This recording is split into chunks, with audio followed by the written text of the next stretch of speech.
Hi, and welcome back to Who Do You Say I Am? Encountering the Newer Testament. We are here today with Jennifer Bird. She's an independent public scholar and the author of Marriage in the Bible, What Do the Texts Say? And Permission Granted, Take the Bible into Your Own Hands. And Jennifer, we are so delighted to have you with us today to talk about the letters of Ephesians and Colossians. So thank you for being with us today. Really appreciate it. Well, thank you, Margaret and Matt, for the invitation. I was touched to be invited to do this with you. Great. Well, thank you. We're gonna start off with kind of a big question that'll also be kind of a challenging question, which is both of these letters start off on this sort of grand cosmic scale. There's something really beautiful about the beginnings of these letters and deeply theological, and then they move into a place of to talking more in particular about gender relations, marital relations, sexuality, these household codes. How do those parts fit together? We have this very grand beginning and this very particular and very challenging sort of development later on in the letter. How do you understand how these things work? Yeah. When I think about what you've just said, this cosmic element of Colossians and Ephesians, one of the things that does for me is it kind of trips into the difference between the genuine Paul and the Deutero Paul and their worldviews. And so for me, this becomes one of the many jumping off points for this is one of the reasons why we can say that, or why we think that this falls into the Deutero Paul, because the genuine Pauline letters don't have that kind of a looking to the heavens specifically the way this kind of cosmic-y element of Colossians and Ephesians do. So for me, that's one where my thoughts first go is, yeah, we've got a different author or a different collection of authors going on here. And so and they are focused differently. And even in a kind of a tangential way, I tend to think about John's gospel doing that too, right? The synoptic gospels, very down to earth Jesus, because we're working out this guy's story.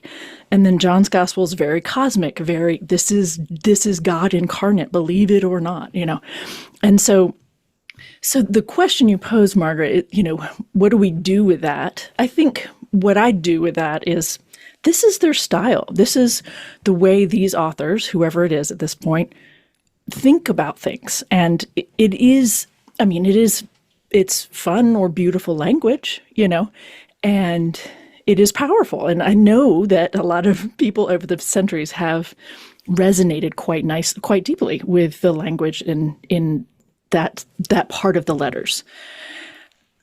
More practically, I don't pay a lot of attention to it.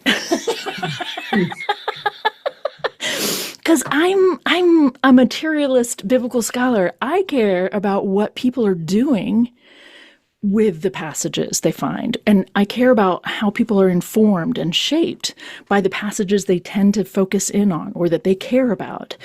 And I, in particular, as a biblical scholar who likes to talk about, gender, sexuality, marriage, relationship, like those kinds of interesting, to me, elements of our current lives, when people turn to biblical passages related to this, how are they engaging it? What are they doing with it, right? So, I'm trying to engage your question without actually fully engaging it because, what matters to me is I see so many people being informed in what I perceive and have experienced to be somewhat harmful because they're not being given ways to critically engage what they're seeing, right? So many people are taught to read with the grain. I'm sure that's come up before with some of the other scholars you've spoken with. And I want to have a conversation about what's going on there. And then we'll see what we want to do with it for our current contexts. Yeah, yeah. So what is going on there? What is going on in these codes? Right? What is it that I care about, right? Yeah. One of the other things I think, and I'm going to talk specifically about Ephesians instead of Colossians and Ephesians, is because, as you may have noted already in another conversation, we do think, right, that Ephesians, the author of Ephesians, probably used Colossians as a starting point, and that makes sense to me. And when you compare, the intro in the New Oxford Annotated Bible gives a great little chart for that. That's all great stuff you can look at. So I operate out of that way of thinking about it. So when I look at the book of Ephesians, the part I care about are the commands to the men and women in chapter 5. And so that is the segment that we refer to as the household codes, or just the beginning of it. The beginning of it. It's different in the 3 or 4 different places that it shows up, this what we call the household code. Is that something you want me to clarify, the term itself, household code? Yeah, I think so. We may have had it once, but we haven't gotten to the pastoral letter. Yeah, if you could give us a little introduction of that would be great. Absolutely. I started, getting interested in the household codes when I was doing my dissertation. And what we mean by that label is there was a philosophical and socio-political standard or ideal that existed. It isn't necessarily that it was legislated, but it's talked about by philosophers. It shows up in lots of different writings prior to the first century, in Greek writings, and I specifically worked with Xenophon's Economicus for this. But the household is important for lots of political and economic reasons, right? And when we see it talked about in the ancient context, the concern is, how do we have a stable society or a stable empire?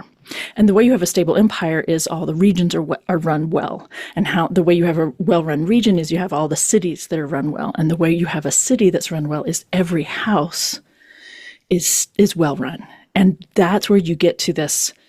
The house is the heart of the empire, right? The households are important. And this shouldn't sound entirely foreign to us, right? And so the structure, or the way it's talked about, is the man, is talked about as being the head of the household. And in that role, he is talked about as playing 3 specific sub-roles, if you will. So he is talked about as being I'm going to use what I see in the Greek, which is the man to the woman, though it's always translated husband to wife. He's talked about as being the master to the enslaved people, and he's talked about being the father to the children. So this is a framework, this general idea of the men being the head of the household, right? Still alive today, right? And so for me to be able to look back at some of the examples of where that comes from is really helpful for lots of reasons you've probably already extrapolated for yourself. But for instance, when we look at it showing up in these philosophical or, whichever, non-canonical for Christians texts, what's happening is there's an assumption that the man is actually doing these things, that he's head over his woman, and he is actually taking care of the slave, like running, telling them what to do, and that he's actually rearing the children, and he's doing none of that.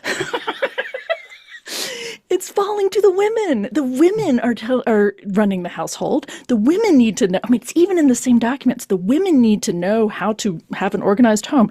The women rear the children. The women tell everybody under the household, under the roof, what to do. Even the economic output of a household is run by the woman. So we have this ancient standard set for us. And they talked about it as if the man was doing all these things. And we see that patriarchal, whatever you want to call it, sexist, whatever, standard being set and talked about and people embracing it as if that's really real. But it's not. And it's the way they're talking about it. So what you see happening in the later writings, however you want to attribute them, the later writings of the Newer Testament is what I think is happening, and I'm not alone in this, and I've written about it in lots of places, but is that some of the egalitarian ideals that we, just snippets, that we see in the genuine Paul, the early genuine Paul, there was this idea of, okay, in the church setting, we're going to leave behind our social roles, right? There's no Jew and Gentile. There's no, slave or free. There's no male and female. All of those roles exist, but not in the church setting. And so even if he'd only said it once and he had a couple other nods in the similar direction, which I think there are, but they're also, it's complicated, right? But those are there. And we see that playing out. And what happens, I think, again, I'm not alone, is that because they were meeting for the church in households, there were meetings that were happening where women had a voice. And they're being allowed or expected to have a voice, to have a say. Enslaved peoples were given a voice, were allowed to run these communities. And so from an outsider's perspective, who might not understand or might actually have an issue with these people, there's a perception that they are subverting the household code standards there. And that, even if it's just for a couple hours a week, right? That, I think, is part of why we see, okay, after a couple decades of this playing out, it's really becoming a problem. And so people are going to go out and actually specifically use it in the writings to talk to people as a way of ensuring that we're going to be perceived appropriately, as appropriate. We're going to be seen as good citizens. We're not going to be seen as subversive, right?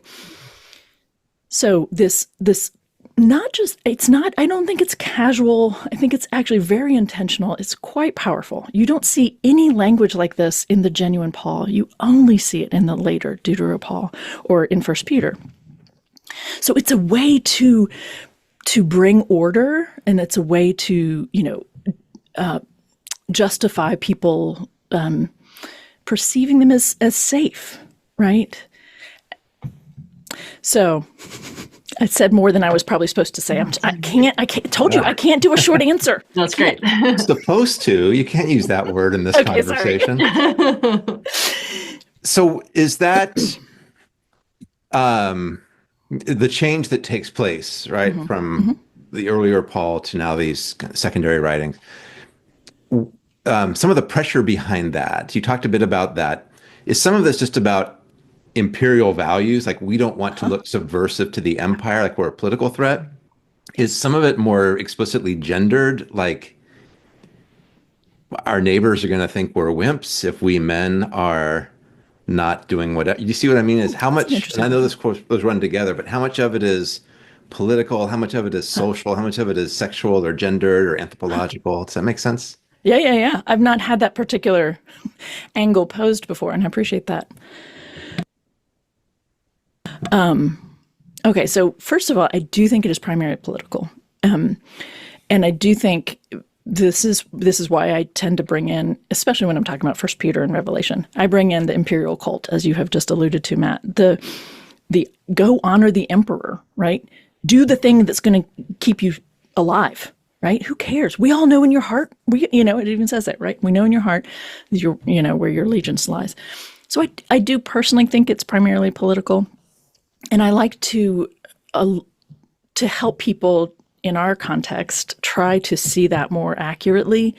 I like to talk about the ways that people, given our current political context, it's a bit even more complex. But prior to 2016, I would talk about what happened in this country after 9/11. There was no legislation that told people to persecute people who look like they're from the Near East, but it happened, right? It was real. And in particular, when there were concentrated communities, this was a problem for people, right? That is very real, life-threatening stuff, right? And so I try to invite people to see it that way. Like, this was real. If there were the people in these communities were not doing the things that showed that they appreciated the safety of the empire, yada, yada, then they were subject to arrest, and some of them were executed, right? It happened. It's not just a concern. You're overreacting. It's a real thing that happened. So my understanding then of choosing to specifically put this order onto within these letters, I think is is a very nice way of, as you said at the beginning, Margaret, that we have this cosmic stuff going on, and now we're grounding it in real life ways to sustain, to make sure we're alive tomorrow, kinds of things, right? To be perceived appropriately. But I do like your question about the potential ways that they might be perceived by others outside, as in the gendered male, the definition of masculinity versus the definition of femininity in their context. I think that's an interesting suggestion, but I'd have to think about it a little more. Yeah. Yeah. I wonder too if it's partly, if we can read some of that. How do you describe it, Margaret? The soaring theological stuff at the beginning, like seek Christ above, is almost like don't get too involved in political stuff. Don't get too involved in the lives of your neighbors who are in need as much as, there's no Matthew 25 where Christ is among you as the poor and the hungry. It's Christ is up there where everything's perfect. I wonder if there's a sense of kind of keep your head down in every possible way and imitate. I don't know. I'm Yeah. No, I'm hearing. I like that. I do. And when I talk about the Newer Testament and early Christianity, I like to talk about this difference that we do have. And sorry, I'm going to open this big can. I'll make it really short. We like cans of worms everywhere. I like to, right. Positing that Jesus was a Jewish man in the first century who was executed by the Romans, right? The thing that would have gotten him killed is, the way I read the story, is him standing up for the masses of Jews who were being exploited by people in the temple who were in the pocket of the Romans. Like this is documented stuff, right? And he is angry about people abusing the positions of power and exploiting the poor. And that's what gets him killed. And the way Paul talks about him has nothing to do with that. So that is important to me, right? So he starts off with this thing about how the Gentiles are brought into this covenant with Jews, has nothing to do with what Jesus was talking about. And or retrospectively, we're going to have to put that in there somehow, right? In the Gospels. After the genuine letters of Paul are written, we've got this whole thing going on, right? But that's why, to me, it makes sense. It makes, in terms of a developmental trajectory, it makes sense to me that the farther, the longer this is, not even talking apocalyptically, but the longer this movement is happening, it makes sense to me. Yeah, like you said, this detachment from real life and a focus in the spiritual realms. And it's precisely the thing that drives me crazy, right? Like that isn't, anyway. So there's a really important disconnect when we're looking at the letters of Paul that I spend a lot of time just sitting with and trying to invite people to see this disconnect. And would you say now that we're in this Deutero-Pauline part of the corpus here, we're even one extra step removed? Correct. Absolutely. Yeah. This is really taking the wind out of my sails because I love those cosmic openers in Ephesians and Colossians. But no, this is appropriate. This is. There's another place that I want to go to sort of ask about this development, because now I'm kind of interested in what are the ways in which this sort of shift in the political circumstances of the church, or the sort of survival strategy of the church, are sort of moving backwards almost into the theology and influencing the theology. And I'm thinking about that metaphor that we see in Paul of church as body of Christ. I'm thinking about where it shows up in, say, First Corinthians, for example. Yeah. And now we've got it here again in Ephesians, but this time you're not an ear or an eye, right? Because it's Christ who's the head. So can you talk to us a little bit about this body metaphor, how it's working here, how it's different? How it fits the picture of this letter. Yeah, it's it's a little bit troubling, a little bit problematic, because what we do see, yes, as you said, Christ is the head of the church, just as man is the head of the woman, right? Christ is the husband to the bride. He's the head to the body, and then is also married. So there's a combination or conflation of metaphors that happens within about 12 verses here in Ephesians 5, right?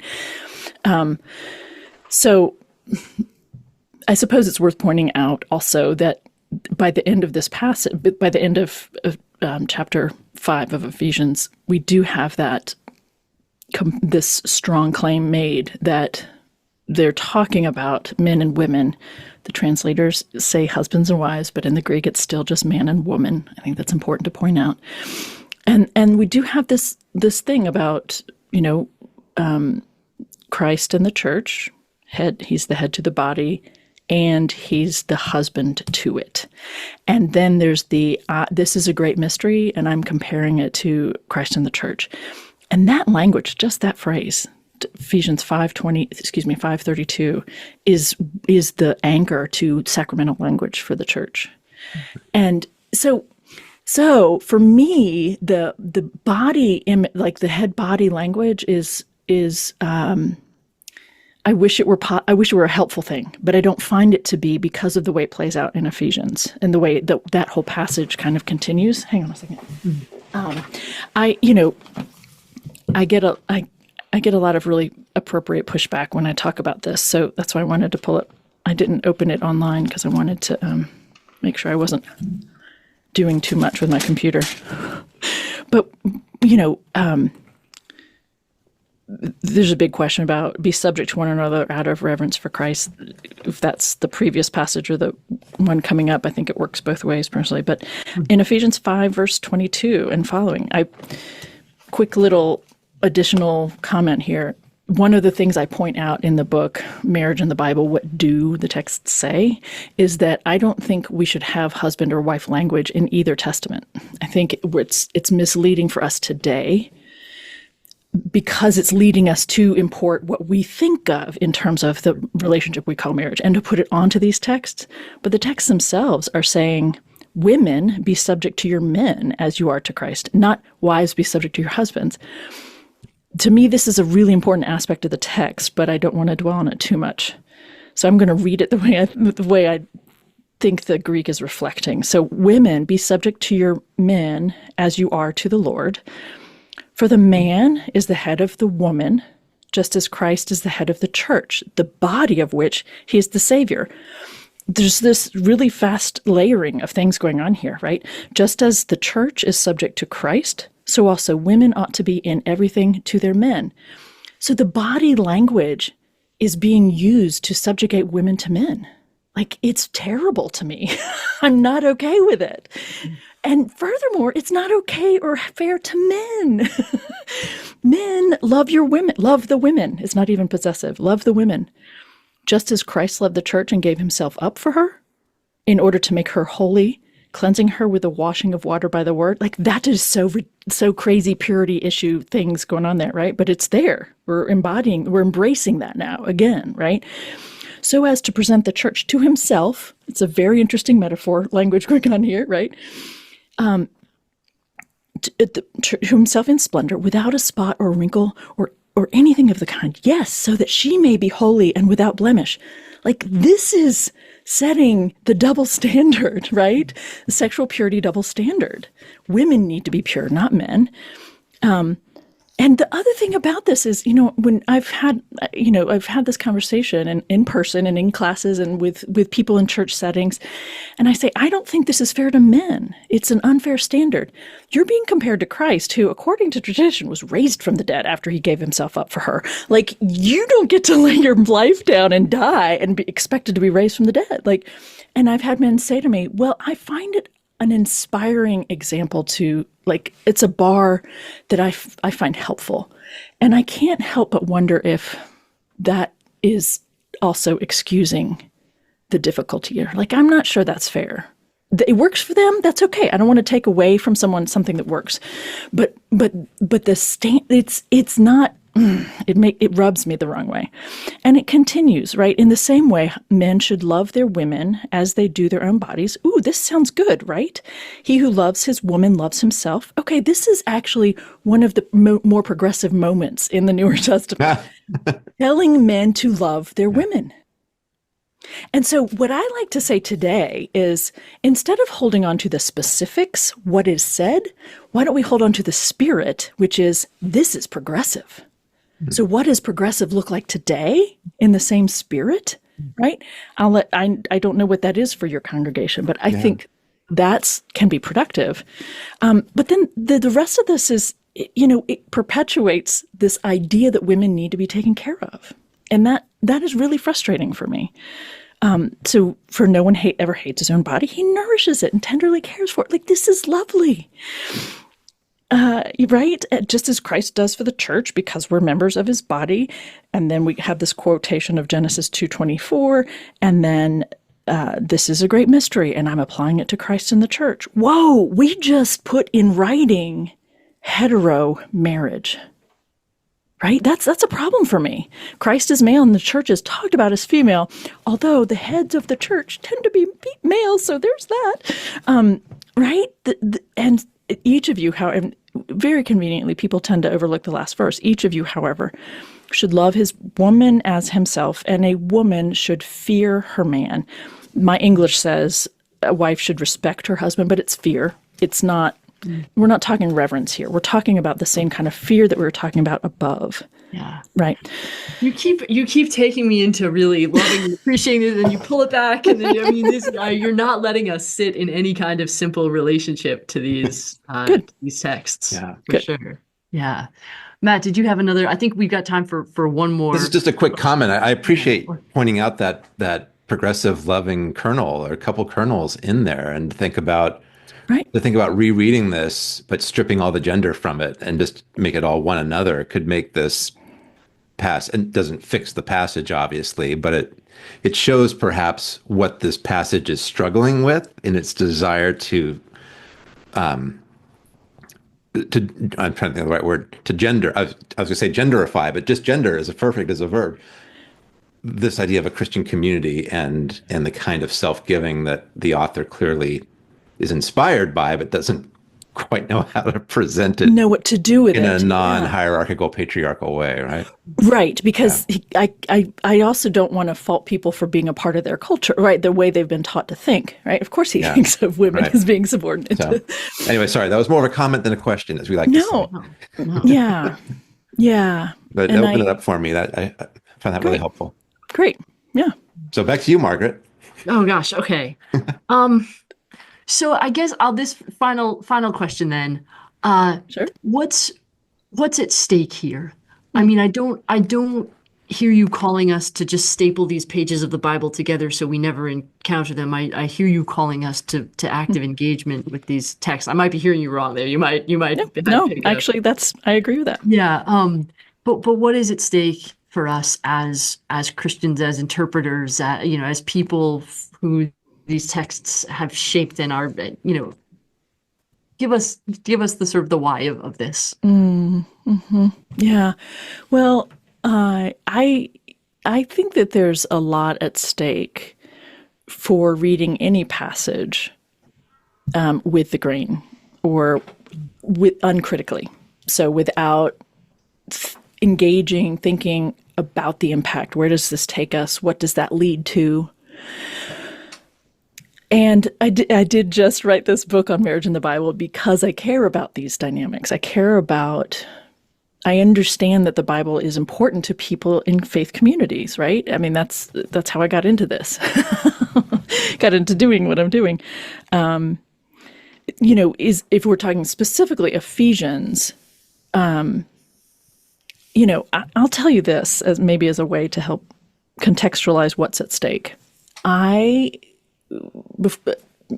years ago, 6 years ago, something like that, I ended up getting in a little bit of an exchange on Twitter with someone a female pastor, Presbyterian, I think, it doesn't matter what denomination, female pastor. And she was saying that she thinks that this section, Ephesians 5:22-33, is about mutuality. Like this is affirming equality in marriage. And I don't think she's reading very, very accurately. I don't think she's paying attention to the language when she says that. But she needed that to be true, right? And I understand why she wants that to be true and in a sense needs it. But to me, that's being dishonest. And what happens is this is allowed to go out and to be not challenged. And this isn't an equal thing. The woman is actually subject to the man. Yes, he's being told to love, but that's not the same thing as a mutual submission to each other.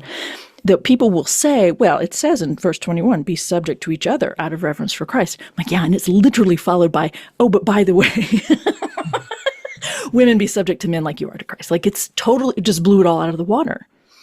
So this is one of those, this is another one of those places, right, where my mother's comment when she heard I was writing about Ephesians, she's a pastor of the Methodist Church, has been for years.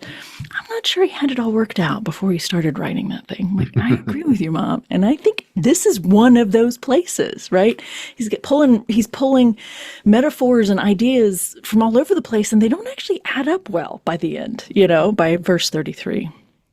So what's at stake? I think people's ideas about marriage, I think there's an element. It's not like this fully defines it, but it's an element. And it's one that people over the centuries, or at least in the last 100 years, have turned to significantly, the submission of a woman to the man.